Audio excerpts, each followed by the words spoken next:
Hi, everyone. Voice of Dr. Hannah Gavin here. I'm MSI's program manager, and I'll be introducing today's science artists. This is the first MSI Symposium to highlight these awesome members of our science, technology, engineering, arts, and math, or STEAM community, and I'm really excited to share them with you. For each SciArt feature, we'll first show an audio-visual presentation to introduce you to the artist. Then we'll roll a slideshow of a selection of the artist's works for the remainder of their time slot. I'm happy to first introduce Jane Hartman. Jane is a science artist working in fused glass and stained glass. Jane's background in the sciences is evident in the subject she chooses for her pieces, which range from viruses and bacteria to trilobites, the namesake of her business, Trilobite Glassworks. In the following video produced by Jennifer Berglund, you'll get to hear Jane herself describe her story, her process, and her work. Enjoy.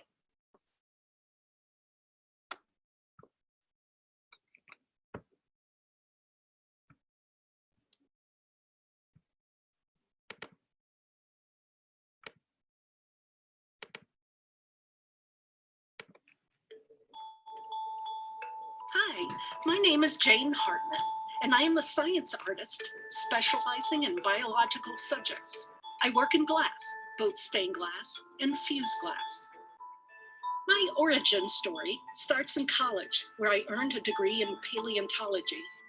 Later, I started a glass art business under the name Trilobite Glassworks.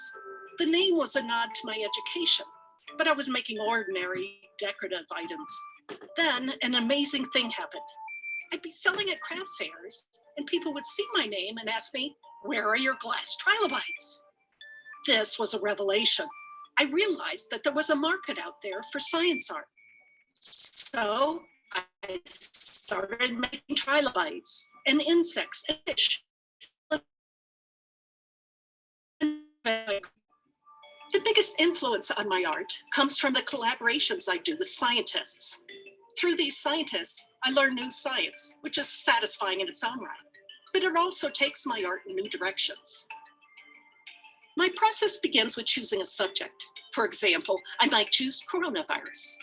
I then study the science, learning as much as possible about coronavirus to determine the important parts I must include to capture the essence of the virus. Once I have that visual in my head, I work out how I'm going to convert it into glass, deciding on which techniques I'll use. Then I choose my glass colors and start cutting out parts. The parts are assembled and then fused in a kiln. In the end, I want my coronavirus to communicate accurate science, but still be stylized and artistic. This is a great subject for my art. It gives me boundless source material and focuses my efforts. To achieve scientific accuracy, I must really understand the underlying science. A connection is made between me, the artist, and the science behind the art. Likewise, I hope my audience is drawn both to the beauty of my art as well as to the beauty of the science it represents. My favorite creation is my deep sea giant isopod. This was my very first commission and the first art piece of mine to go viral on the internet. It taught me that creating science art was something I could attain some success at. My audience is made up of scientists, science enthusiasts, and I hope the general public. I hope when folks look at my art, they come away thinking that science is beautiful and fascinating.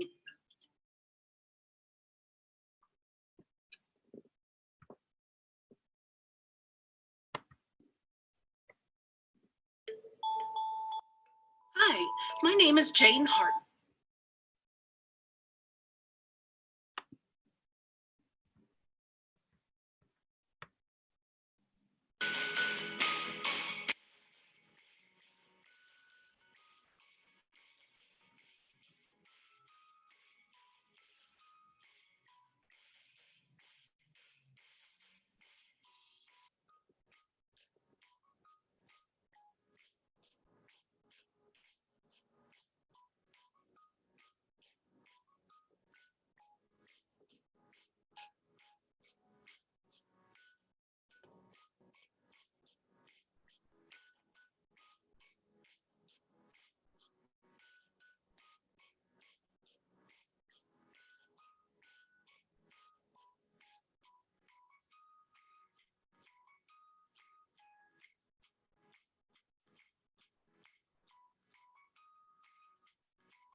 Okay, folks, before I sign off here, I'll just mention that all the artist links can be found on our website and also the Twitter thread and on our MSI